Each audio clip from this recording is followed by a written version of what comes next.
भारतीयता और भारत के विभिन्न कोनों में जाकर आप अपनी सेवा देंगे।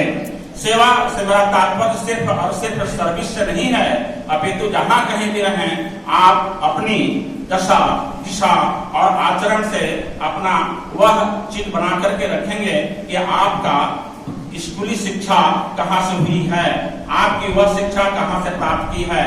इस शिक्षा के माध्यम से ही आप अपने संस्कार, अपनी सभ्यता, अपनी सारी चीजों को वहां रखेंगे।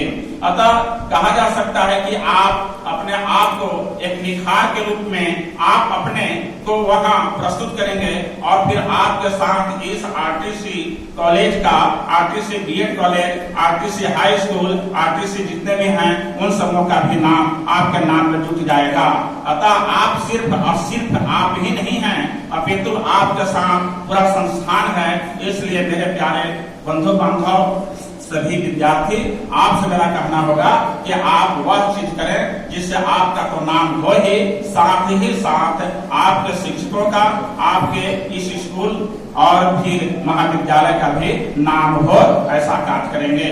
इसके लिए यह आवश्यक है कि आप कोई असंसदीय कार्य नहीं करें, असंवैधानिक कार्य नहीं करेंगे। आप ऐसा कार्य करेंगे जिससे आपका नाम रोशन हो। आप यह जानते हैं कि आपके कर्मों के पीछे आपका नाम होगा। आप जैसा कर्म करेंगे वैसा नाम होगा। अतः शुभ कर्म करें, आप सुयोजित ढंग से भारतीय संविधान के अनुसार कार्य करेंगे, यह मेरी आशा है। रहीम के संदर्भ में बात करने के लिए मैं यहाँ उपस्थित हुआ हूँ। इसके पूर्व दो बातें और कहना चाहूंगा। यह जो शिक्षा के संदर्भ में एनईपी 2020 जो लागू हो रही है, यानी यह न्यू एजुकेशन पॉलिसी या न्यू एजुकेशन नई शिक्षा नीति के अनुसार यह ऐसी शिक्षा होनी चाहिए जो रोजगारोन्मुख हो।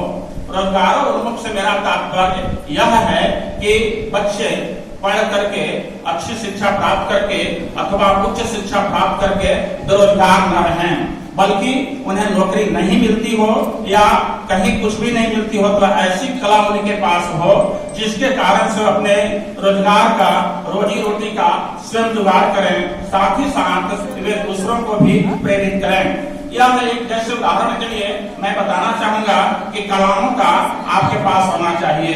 5 प्रकार की कलाएं हैं: मूर्ति कला, चित्रकला, संगीत कला, नृत्य कला और इसी प्रकार के एक और कला है। उस कलाओं के साथ साथ आप सीखें। चित्रकला के लिए आप जब चित्रकार बनते हैं, मूर्ति कला के लिए आप जब मूर्ति बनाते हैं, इसके लिए क्या आवश्यक है?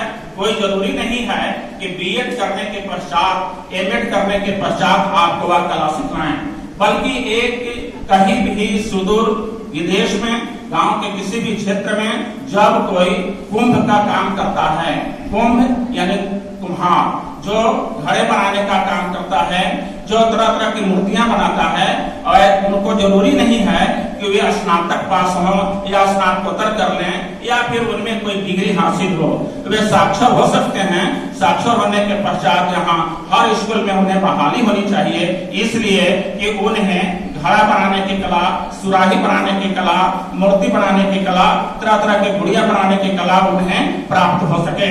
और वह फिर जब निकलेंगे यहाँ से शिक्षा प्राप्त करने के पश्चात तो वह कहीं भी रह करके किसी सेवा सर्विस के लिए नहीं, बल्कि वह स्वतः अपने आप को वहाँ रोजगारोन्मुख शिक्षा प्राप्ति के पश्चात वह कार्य कर सकेंगे, जिसके कारण से वे अपनी जीविकोपार्जन का साधन बना सकते हैं।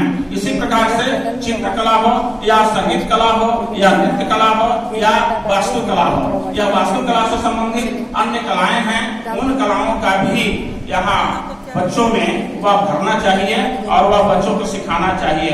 एक और उदाहरण देना चाहूंगा, जैसे कारपेंटर का कार्य यानी जो बढ़ई होते हैं, ऐसा मैं सीधी जाति विशेष की बात नहीं करना चाहता, लेकिन जो जैसा कर्म करेगा, जैसे सोना का काम करने वाले को चाहे वह किसी भी जाति से बिलोंग करते हों उसे सोनार कहेंगे। लोहा का काम करने वाले चाहे किसी भी जाति से बिलोंग करते हों, जो लोहा का काम करेंगे उसे लोहार कहेंगे। अतः लोहार, सोनार या इसी प्रकार के जितने भी कलाएं हैं वह लोहा के तरह तरह के कार्य बनाए जा सकते हैं, लोहा के तरह तरह के बनाए जा सकते हैं, या अस्त्र शस्त्र ही नहीं अपितु नाट बोल्ट इत्यादि इत्यादि भी बनाए जा सकते हैं। उन सबों का अगर कला हमारे बच्चों को दी जाए तो वह जब उच्च शिक्षा प्राप्त करने के पश्चात अगर नौकरी नहीं भी मिलती है, चाहे वह नौकरी सरकारी हो, अर्ध सरकारी हो या गैर सरकारी हो, उससे कोई मतलब नहीं है। जहाँ कहीं भी रहेंगे वे अपने रोजगारोन्मुख शिक्षा प्राप्ति के पश्चात वह बेरोजगार नहीं रहेंगे। अतः मेरा निवेदन होगा कि ऐसी शिक्षा का आयोजन किया जाए हर स्कूल में, कि ताकि वहां से बच्चे निकल करके और फिर वे बेरोजगार या बेरोजगारी नहीं कहलाएं। रहीम एक ऐसे शब्द सिर्फ और सिर्फ कवि नहीं, सिर्फ और सिर्फ वह एक कह लें कि ऐसी बात को लेकर के उन्होंने कहा कि ऐसा लगता है कि वह उच्च कोटि के साधु हैं, संत हैं, सन्यासी हैं, और कह ले कि उनमें कूट कूट करके वह धार्मिक प्रवृत्ति की भक्तियां भरी हुई हैं। जब उनके दोहों को, जब उनकी रचनाओं को आप पढ़ेंगे तो पाएंगे कि रहीम एक इस्लाम धर्मावलंबी है। इस्लाम धर्मावलंबी होने के पश्चात भी वह हिंदू सनातन धर्म के राम और कृष्ण के भी अनुयायी हैं। राम और कृष्ण के भी वह मानते हैं, राम और कृष्ण को भी वह पूछते हैं। कल उन्होंने कहा, साफ कहा है कि वह अगर मुझे रखते हैं, कृष्ण रखते हैं, तो फिर मुझे मारने वाला कौन हो सकता है। तात्पर्य कि इस्लाम धर्म के मानने वाले भी राम और कृष्ण की कलाओं को, राम और कृष्ण के उपदेश को मानते हैं। अब्दुल रहीम खान खाना एक ऐसे अवसर पर जन्म लिए थे जब पूरे भारतवर्ष में एक मुगल शासन काल था, और मुगल शासन काल